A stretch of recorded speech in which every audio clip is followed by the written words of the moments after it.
एक संगठन है और उस संगठन के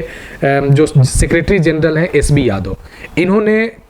कैबिनेट सेक्रेटरी को, भारत सरकार के कैबिनेट सेक्रेटरी को एक लेटर लिखा है और उस लेटर में मेंशन किया गया है कि 12 फरवरी 2026 को जो ऑर्गेनाइजेशन है, organisation of the federation of the central government employ and workers, या एक दिन के हड़ताल की चर्चा इस लेटर में किया है कि 12 फरवरी 2026 को इनके संगठन से जुड़े हुए लोग जो अलग अलग विभागों में जो कार्यरत हैं वे लोग 12 फरवरी को स्ट्राइक करेंगे। आखिर मुद्दा क्या है, क्या इनकी डिमांड है, इनके डिमांड से कितने कर्मचारियों को बेनिफिट्स मिलेगा, ये भी एक बड़ा महत्वपूर्ण विषय है।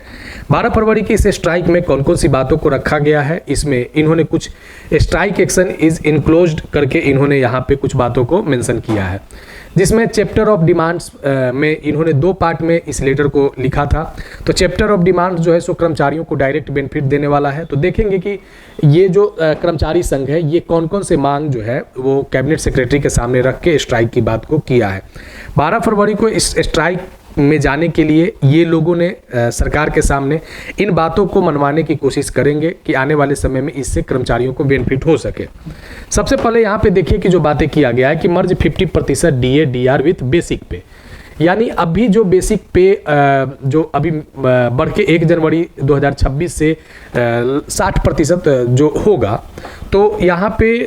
पहले चर्चा किया गया कि जो 50% जहाँ पे जिस बेसिक और डीए जहाँ पे 50% हुआ है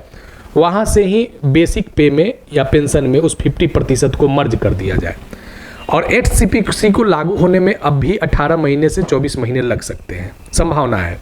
तो तब तक ये बढ़कर चला जाएगा 10% और अतिरिक्त डीए अगर बढ़ता है तो ये चला जाएगा 70%,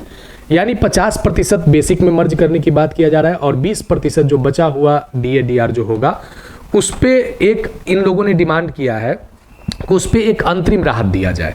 अब देखिए यहाँ पे एक और बात को मेंशन किया है कि ये जो 20% का जो अंतरिम राहत है ये 1/1/2026 से प्रभावी हो जाए, यानी जब 8वां वेतन आयोग आए तो उस समय 20% डीए डीआर से कर्मचारियों की बेनिफिट्स मिलना शुरू हो जाए। 1 जनवरी 2026 से ये अंतरिम रिलीफ की इन्होंने बात यहाँ पे किया है।